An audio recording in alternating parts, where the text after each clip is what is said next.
We have some major updates of mixed martial arts. Starting with the news, Dana White revealed on Instagram Live that he has news coming soon for Charles Oliveira and Alexander Volkanovski.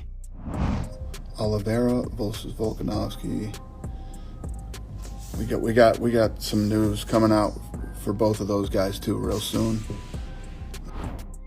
It seems like the MMA community is very upset with Michael Chandler after his recent statement.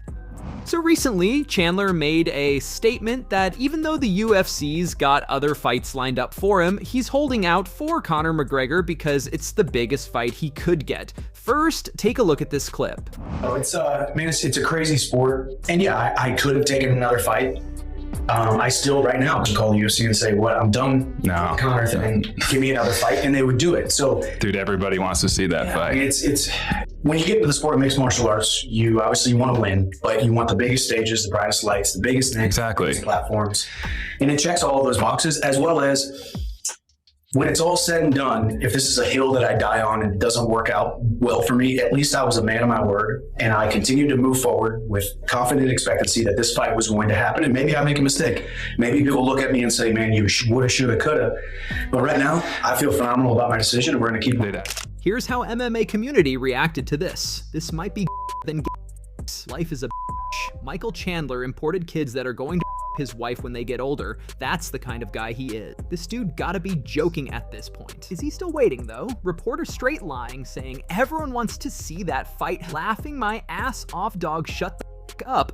Dude is wasting his life for someone that is not even worth it. I liked the UFC better when people actually fought. Can't care about these divas who only want to fight once every couple of years. No one cares. Somebody please wake up, Mike. He's daydreaming. Save yourself. Chandler Conor is not fighting anybody ever. If that fight doesn't happen in December, move on, my man. Someone finally showed what Bruce Buffer's announcing card looks like. An Instagram user posted an interesting story about it. Apparently, this is what Buffer's card looks like when he's making announcements in the octagon. Check it out. Have you ever seen what Bruce Buffer's card looks like before the UFC fight? I have one, let me show it to you. So this is exactly what the card looks like, and it's cool to see all his notes and the way he pronounces the things, that you could see that he divides them and how he's gonna speak. So 3 rounds in the UFC lightweight division, a mixed martial artist. Professional record, 8 wins, 2 losses. Standing at 5'9" tall, weighted in at 155.5 pounds. And this is where he goes crazy, look at that. He just goes and divides it by syllables. Fighting out of Dushanbe, Tajikistan. I cannot be like him. This is such a tough job. Muhammad Hillman Naimov. That's what it is. That's crazy how it divides. Look at that. And then it goes freestyle fighter. Professional record: 16 wins, 5 losses. Standing 6 foot tall, weighted at 156 pounds. Fighting out of Central Coast, Australia, Jamie Mullarkey. Referee today, Herbine. Seems like Shavkat isn't happy with Kamaru Usman for asking a title shot after suffering 3 consecutive losses. In a recent interview, Shavkat said, "It's a shame that Kamaru Usman wants a title shot coming off 3 consecutive losses." He didn't stop there. Rakhmonov also issued a stern warning to Belal Muhammad, telling him to get ready because there's nowhere to run. Rakhmonov is clearly setting the stage for some intense showdowns in the octagon. Yeah, man, what do you make of Kamaru Usman? He's been trying to sort of insert himself a little bit into this whole title race. What do you make of that? Yeah, I don't know what he's thinking about. Like, I think it's kind of shame to ask for a title shot after losing 3 fights straight. Like, in my head, I cannot get my head around it, but it is what it is. Meanwhile, Usman is facing a lot of hate from fans due to his recent performances. Recently breaking his silence on the matter, Usman points out that as injuries accumulate, they can affect performance, causing people to forget just how good a fighter really is. Usman feels that this kind of criticism is disrespectful and is pushing back against those who doubt his abilities. I didn't care what I was going through. I didn't care what I was dealing with. I didn't care what I was battling. physically, mentally, emotionally, it didn't matter to me. I was going to jump in there and perform, which is, and it was the same thing with Israel Adesanya, which is why you saw a ton of those title defenses. And I'm sure Alexander Volkanovski, who also came out and expressed that sometime. We do these things, we jump in and go to try to entertain the masses. And of course, we reap the benefits of that. We get the checks that comes with that. But now I'm in a place where, okay, with all of that comes a lot of injuries, all the things that you've been dealing with, it kind of catches up to you.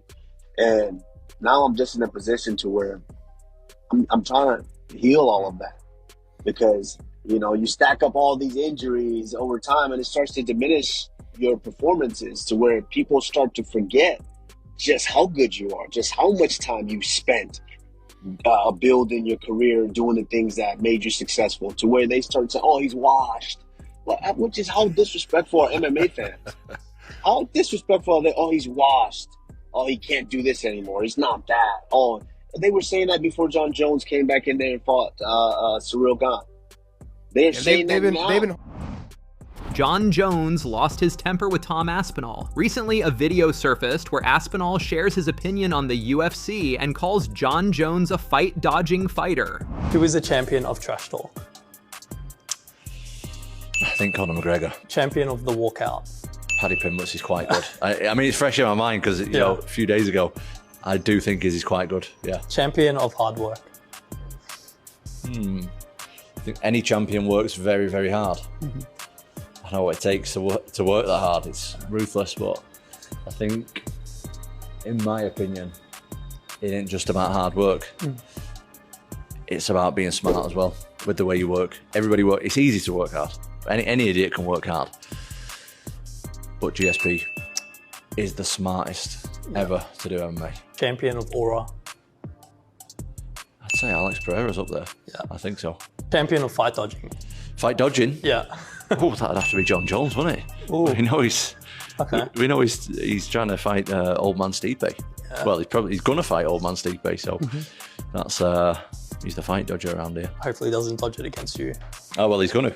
He's definitely gonna. Reacting to this, Jon Jones commented, "This dude literally has my large in his mouth every week. I'm flattered. I absolutely guarantee he will not win more world championships than me. That's truly all that matters at the end of the day. There have been many champions, but no one like me. I sleep good at night."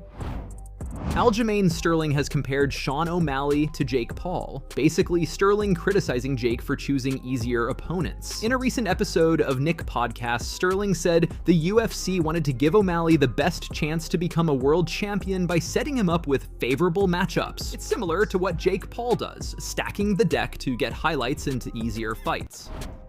Khabib sent a message to Tony Ferguson. A few days back, Khabib said in an interview that the only way he could lose is from a lucky punch. Tony Ferguson fired back, saying, "Lucky punch? I was gonna leave you alone, but you just couldn't help yourself. You're such a coward, hiding like a chicken. Khabib, you're 29-1 now. It's on, just like Donkey Kong." Now Khabib's responded saying, "You know what's funny? I didn't even say anything about you. People just post whatever they want online and claim it's from me. Enjoy your life and family and leave this sport to the younger guys."